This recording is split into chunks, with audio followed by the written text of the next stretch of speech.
Nation point کے صارفین کے لیے ہم لے کر آئے نیشن پوائنٹ پر ایک نیا شو، تاریخ جس میں بہت کچھ سیکھنے کو ملتا ہے، اور تاریخ وہ چیز ہے جو آپ کو بہت کچھ بتاتی، سکھاتی اور دکھاتی ہے۔ آج جو ہم پہلا عنوان جو ہے اپنے نیشن پوائنٹ پر لے کر آئے ہیں وہ ہے حشاشین۔ حشاشین کے بارے میں آپ نے بہت زیادہ سنا بھی ہوگا اور آج کل کے ترک ڈراموں میں دیکھا بھی ہوگا۔ تو ہم دیکھتے ہیں کہ حشاشین کون تھے اور تاریخ انہیں کیسے دیکھتی ہے۔ حشاشین یا اسماعیلی قاتلوں کا ذکر سنتے ہی ایک پراسرار اور خوفناک دنیا کا تصور ذہن میں آتا ہے۔ یہ وہ تنظیم تھی جس نے قرون وسطی میں خوفناک کام سر انجام دیے اور خوف و دہشت کی علامت بن کر اپنے مخالفین جتنے بھی تھے ان کو چپ چاپ ختم کیا۔ ان کے طریقہ کار، نظریات اور عروج و زوال کی کہانی تاریخ کے اوراق میں جتنی دلچسپ ہے اتنی ہی پراسرار بھی ہے۔ یہ تنظیم 11ویں صدی میں قائم ہوئی اور اپنی خفیہ حکمت عملیوں اور ہلاکت خیز منصوبوں کے ذریعے مشہور ہوئی۔ آج ہم ان کے بنیادی مقاصد، اثرات کا جائزہ لیں گے۔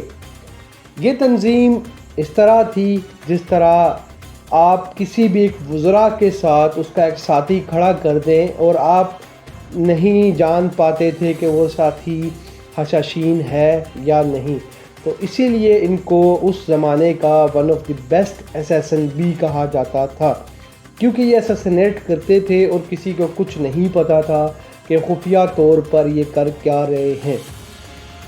حسن بن صباح حشاشین کے بانی ایک نہایت ذہین اور قابل شخص تھے، جنہوں نے اپنے اسماعیلی عقائد کو اپنا کر انقلابی تبدیلیاں کی۔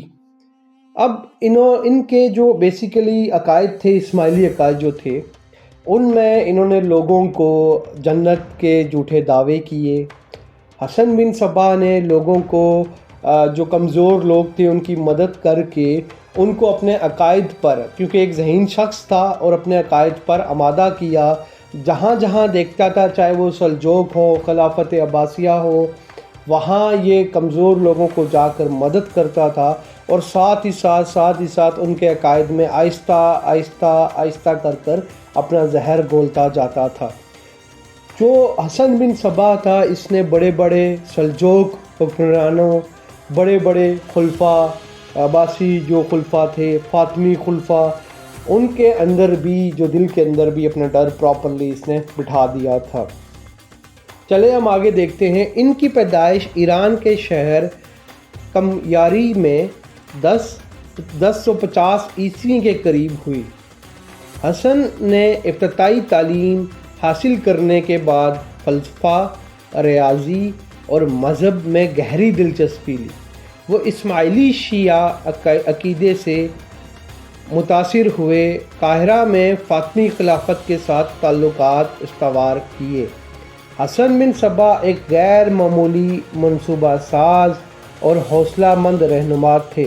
انہوں نے قلعہ الموت کو نہ صرف اپنے نظریات کے مرکز کے طور پر استعمال کیا، بلکہ اسے ایک ناقابل تسخیر قلعے میں تبدیل کر دیا۔ وہ اپنے ساتھیوں کو غیر معمولی وفاداری اور جرات کا درس دیتے تھے۔ حسن بن صباح کے بارے میں کہا جاتا ہے کہ وہ ایک سخت گیر رہنما تھے، جنہوں نے اصولوں پر کبھی سمجھوتا نہیں کیا۔ ان کا مقصد سیاسی، مذہبی مخالفین کو ختم کر ایک مضبوط اسماعیلی ریاست کا قیام تھا۔ اب کیونکہ فاطمی ریاست نے، یا فاطمی خلافت کہہ سکتے ہیں، اس نے ان کا بڑا ساتھ دیا، تو انہوں نے عباسی خلافت کو کمزور کرنے کی کوشش کی، اور اندر ہی اندر فاطمی خلافت کو بھی کمزور کرنے کی کوشش کی۔ لیکن ایک بڑا ذہین شخص تھا، تو یہ دونوں طرف، جسے کہتے ہیں نا ویل پلیڈ، اچھا کھیلتا گیا۔ اور کیونکہ اس نے اسماعیلی ریاست بنانی تھی، تو اسی لیے اس نے سلجوقوں کا سہارا لیا اور سلجوقوں کو کمزور کرنا شروع کر دیا، جس میں بڑے بڑے نام آتے ہیں، سنچار، ٹھیک ہے، الپ ارسلان، اس دور سے لے کر یہ آہستہ آہستہ آہستہ جو ہے یہ موو کرتا گیا۔ حشاشین کی بنیاد اور پس منظر، ہم اس پہ تھوڑی سی نظر ڈالتے ہیں۔ حشاشین کی بنیاد حسن بن صباح نے رکھی، ٹھیک ہے، اور آلریڈی ہم اس چیز کو پراپرلی دیکھ چکے ہیں کہ کیا ہوا تھا۔ اب ہم نیکسٹ دیکھتے ہیں کہ حشاشین کا طریقہ کار کیا تھا، کہ حشاشین کیسے کسی پہ بھی حملہ کرتے تھے۔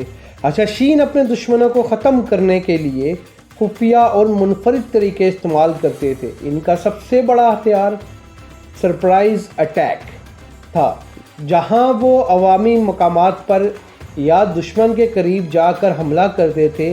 وہ اپنے ہدف کو قتل کرنے کے بعد پکڑے جانے یا فرار ہونے کی پرواہ نہیں کرتے تھے، کیونکہ ان کے نزدیک اپنی جان قربان کرنا ایک عظیم مقصد تھا۔ ان کے حملوں کی کامیابی کا راز ان کی منصوبہ بندی اور اپنے مخالفین کے بارے میں مکمل معلومات میں پوشیدہ تھی۔ وہ اپنے دشمن کے قلعوں، محلوں اور محفوظ مقامات تک پہنچ جاتے اور انہیں ایسی جگہ قتل کرتے جہاں ان پر حملے کی توقع نہ ہوتی۔ یہ کیسے پہنچ جاتے تھے؟ کیونکہ یہ اپنے دشمن کا سب سے پہلے بھروسہ جیتتے تھے، اپنے دشمن کے ساتھ دوستی جو ہے نا راہ اوپن کرتے تھے، مگر استوار کرتے تھے دوستی کی راہ، اور یہ اپنے دشمن کو سوتے ہوئے بھی مار کے بھاگ جاتے تھے۔ یہ میں ان کو دلیری نہیں کہوں گا، لیکن یہ تھا کہ یہ اپنے ہدف کو کمپلیٹ پہنچتے تھے اس ٹائم۔ سلطان صلاح الدین ایوبی جو مسلم دنیا کا ایک عظیم حکمران تھے، حشاشین کے نشانے پر تھے۔